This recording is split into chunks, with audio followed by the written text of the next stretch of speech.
अस्सलाम वालेकुम दोस्तों, कैसे हैं आप सब। उम्मीद है खैर और आफियत से होंगे। आप देख रहे हैं मेरा यूट्यूब चैनल सुर्ख रूह।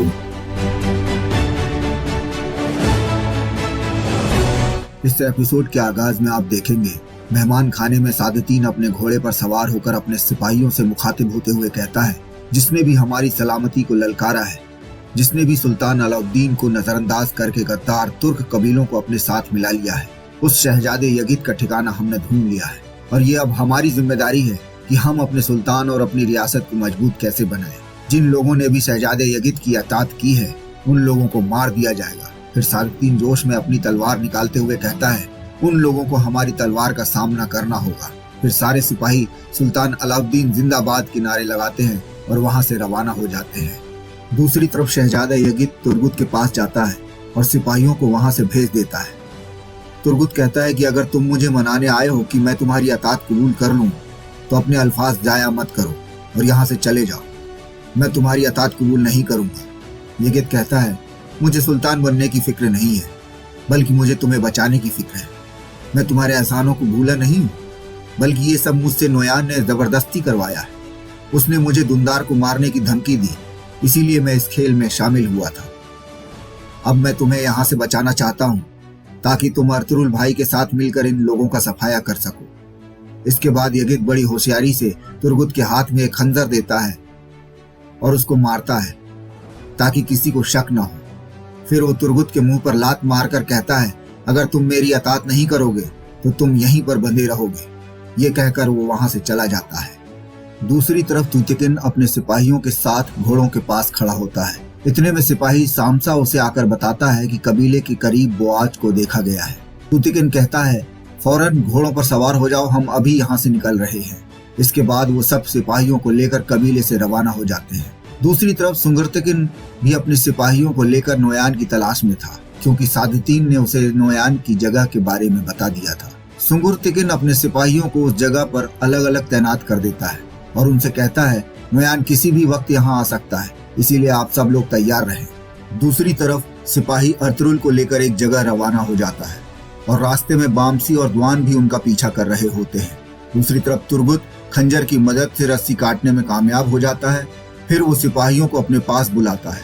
वो जैसे ही उसके पास आते हैं वो उन पर हमला करके मार देता है और वहां से भाग जाता है।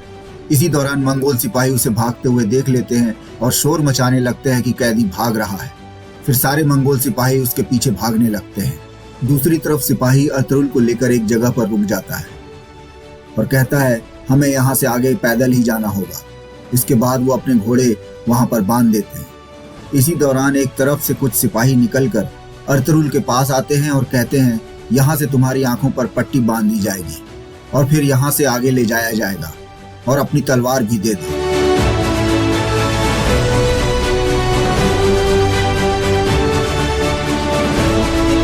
इसके बाद अर्तुरुल एक सिपाही की गर्दन पर तलवार रखकर कहते हैं, सुलेमान शाह का बेटा कभी अपनी तलवार नहीं देता। इसके बाद वो सिपाही को धक्का देकर उसके साथ चल पड़ते हैं। दूसरी तरफ बोआज और तुतिकिन का आमना सामना हो जाता है। बोआज तुतिकिन को देखकर वापस भागने लगता है। फिर तुतिकिन भी बहुत गुस्से में अपने सिपाहियों के साथ उसका पीछा करने लगता है। दूसरी तरफ तुर्गुत जंगल में भाग रहा होता है और मंगोल उसका पीछा कर रहे होते हैं। इसी दौरान एक मंगोल सिपाही तुर्गुत का कुल्हाड़ा लेकर उसके सामने आ जाता है। तुर्गुत उससे कहता है, मेरा कुल्हाड़ा मुझे दे दो ताकि मैं तुम्हें बता सकूं कि इसे कैसे चलाया जाता है। सिपाही उस पर हमला करने लगता है तो तुर्गुत उससे अपना कुल्हाड़ा छीनकर उसे मार देता है। इसी बीच कुछ और मंगोल सिपाही तुर्गुत के सामने आ जाते हैं और वो उन्हें भी खत्म कर देता है। लेकिन और ज्यादा सिपाही आते हैं तो तुर्गुत एक तरफ भाग जाता है। इसके बाद तुर्गुत भागते भागते उस जगह पर पहुंच जाता है जहां अर्तुरुल सिपाही के साथ जा रहे होते हैं और वहां द्वान और बामसी भी मौजूद होते हैं। कुछ देर बाद मंगोल सिपाही भी वहां आ जाते हैं।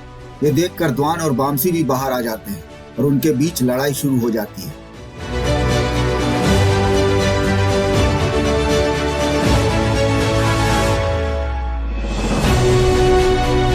इस दौरान अर्तुरुल तुर्गुत को आवाज देकर कहते हैं, इस ढोल वाले को खामोश कराओ तुर्गुत। ये सुनकर तुर्गुत वहीं से अपना कुल्हाड़ा उलू बिलगे की तरफ फेंकता है और वो सीधा उसके सर में जाकर लगता है और वो वहीं मर जाता है। कुछ देर लड़ाई के बाद सभी मंगोल सिपाही मारे जाते हैं। इसके बाद अर्तुरुल और उनके सिपाही खुशी से गले मिलते हैं। फिर अर्तुरुल कहते हैं, अल्लाह का शुक्र है कि तुम्हारी जिंदगी बच गई तुर्गुत। तुर्गुत कहता है, अगर यगित ना होता तो मैं अब तक मर चुका होता भाई। अर्तुरुल कहते हैं, मैं सब जानता हूँ। दूसरी तरफ तूतिगिन गोआच का पीछा कर रहा होता है, लेकिन वो अचानक कहीं गायब हो जाता है। इसके बाद तूतिगिन गोपचे को आवाजें देने लगता है। इतने में उसे गोपचे की आवाज आती है। फिर वो अपना घोड़ा लेकर उस तरफ भागता है। थोड़ी दूर पर ही उसका सामना नोयान से हो जाता है। नोयान उसे देखकर कहता है, आओ आओ गुस्सैल बच्चे। नोयान गोपचे के गले पर खंजर रखकर कहता है, पिछली दफा कुछ काम अधूरा रह गया था, अब वो काम खत्म करने का वक्त आ गया है। आगे वो कहता है, मैंने तुम्हें गड्ढे में ये सोचकर फेंका था कि तुम मर चुके हो, लेकिन तुम जिंदा बच गए। लेकिन अब मैं वो काम पूरा करने आया हूं। इतने में वो आज भी वहां आ जाता है और तूतिगिन उसे गुस्से से देखने लगता है। फिर तूतिगिन नोयान से कहता है, गोपचे को छोड़ दो, तुम मुझे चाहते थे, मैं तुम्हारे सामने आ गया हूं। फिर नोयान कहता है, मैं इसकी रूह को हमेशा के लिए आजाद कर दूंगा। इसने मुझसे गोंजा गुल छीनी है और अब मैं इसे तुमसे छीन लूंगा। फिर गोपचे तूतिगिन से कहती है, यहाँ से चले जाओ तूतिगिन, ये तुम्हें मार देगा, खुदा के लिए तुम यहाँ से चले जाओ। तूतिगिन कहता है, नहीं।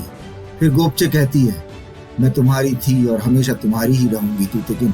इसके बाद नोयान गोपचे के गले पर खंजर फेर देता है। फिर गोपचे वहीं गिरकर शहीद हो जाती है। दूसरी तरफ अर्तुरुल सिपाही के साथ उस जगह पहुंच जाते हैं जहां गद्दार कबीले के लोग मौजूद थे। सब लोग एक तरफ जमा हो जाते हैं। फिर अर्तुरुल उनके बीच जाकर सबसे मुखातिब होकर कहते हैं, मैं ना ही आपके लिए आया हूँ ना ही शहजादे यगित के लिए, बल्कि मैं यहाँ आपको ये बताने आया हूँ कि इस बगावत के पीछे अमीर सादतीन का हाथ है और वो तुम लोगों के हर कदम को जानता है और वो नोयान के साथ मिला हुआ है और उसने आप सबको अपने जाल में फंसाया है। फिर एक कबीले का सरदार अर्तुरुल से कहता है, जब तक यगित सुल्तान हमारे साथ हैं हम इस राह पर हार नहीं मानेंगे।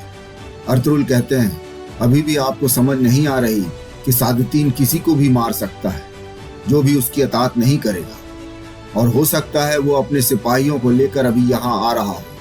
फिर वो कहते हैं, तुम लोग अपने कबीले और अपने सिपाहियों को जाया करोगे। फिर वो सरदार अपने सिपाहियों को हुक्म देता है कि अर्तुरुल को पकड़ लो। इस पर सारे सिपाही अपनी तलवारें निकाल लेते हैं। फिर यगित कहता है, रुक जाओ, मैं सुल्तान के दावे से हटता हूँ और अब मैं आपका सुल्तान नहीं हूँ। ये सुनकर सब लोग खामोश हो जाते हैं। इतने में एक तीर आता है और सीधे यगित के सीने पर जाकर लगता है और वो नीचे गिर जाता है, क्योंकि सादतीन अपने सिपाहियों को लेकर वहां पहुंच गया था। अर्तुरुल यगित को बचाकर घोड़े की तरफ ले जाने लगते हैं तो इतने में एक सरदार कहता है, अर्तुरुल तुमने हमें धोखा दिया है, तुम यहाँ सादतीन को लेकर आए हो। फिर वो अपने सिपाहियों से कहता है, अर्तुरुल और शहजादे को यही मार दो। अर्तुरुल अपना खंजर उस सिपाही की तरफ फेंकते हैं जो उन पर हमला करने के लिए आ रहा होता है। इसी दौरान अर्तुरुल यगित को घोड़े पर बिठाने की कोशिश करते हैं और फिर उनके बीच लड़ाई शुरू हो जाती है। उधर ये सब देख सादतीन दूर अपने घोड़े पर बैठा मुस्कुरा रहा होता है। दूसरी तरफ गोपचे शहीद हो जाती है और तूतिगिन शदीद गुस्से में नोयान पर हमला कर देता है, लेकिन नोयान उसके गले पर खंजर रख देता है और उसी दौरान काफी सारे मंगोल सिपाही वहां जमा हो जाते हैं। नोयान तूतिगिन के साथ खेल खेलने के लिए सिपाही से एक रस्सी मंगवाता है। दूसरी तरफ बामसी, द्वान और तुर्गुत एक जगह पर रुके हुए होते हैं क्योंकि अर्तुरुल ने पीछे आने से मना किया था। द्वान तुर्गुत से पूछता है, क्या बात है भाई, क्या सोच रहे हो? तुर्गुत कहता है, हमें अर्तुरुल भाई को अकेला नहीं छोड़ना चाहिए था, हमने गलती की है। इसी दौरान एक सिपाही घोड़े पर जख्मी हालत में वहां पहुंचता है। इसके बाद वो लोग उसको घोड़े से नीचे उतारते हैं। तुर्गुत कहता है, मैंने पहले ही कहा था, चलो अब जल्दी चलते हैं। इसके बाद वो तीनों अपने घोड़े की तरफ भागते हैं। दूसरी तरफ नोयान और तूतिकन के बीच जंग जारी होती है।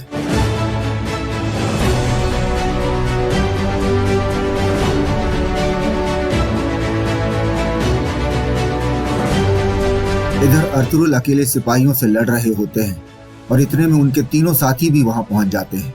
इसके बाद वो भी सिपाहियों से लड़ने लगते हैं और काफी सिपाहियों को मार देते हैं। फिर अर्तुरुल तुर्गुत से कहते हैं, तुम यगित को लेकर फौरन यहाँ से निकलो, यगित जख्मी हो गया है। फिर अर्तुरुल यगित को तुर्गुत के साथ घोड़े पर बैठा देते हैं और तुर्गुत वहां से रवाना हो जाता है। इसके बाद अर्तुरुल अपने साथियों के साथ दूसरे सिपाहियों को मारते हुए वहां से निकल जाते हैं और सादतीन उन्हें वहां देखकर हैरान हो जाता है। दूसरी तरफ नोयान और तूतिकन के बीच लड़ाई जारी होती है।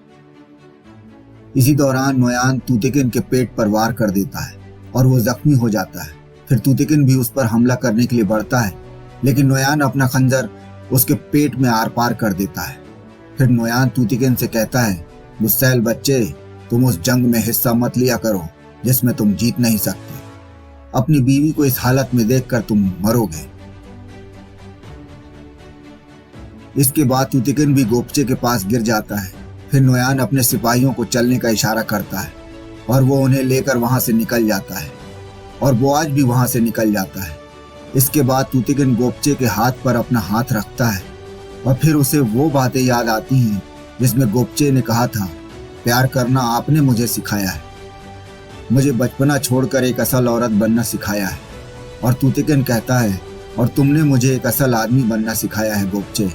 फिर कहता है, मैंने तुम्हें उस लम्हे से प्यार करना शुरू किया जब मैंने तुम्हें पहली दफा देखा था, और मैं हमेशा तुमसे प्यार करूंगा और हमारी मंजिलें अब से एक हैं। ये कहकर तूतिकन बेहोश हो जाता है और यहाँ ये एपिसोड खत्म हो जाता है। आगे के एपिसोड देखने के लिए इस वीडियो को लाइक करें और चैनल को जरूर सब्सक्राइब करें। शुक्रिया।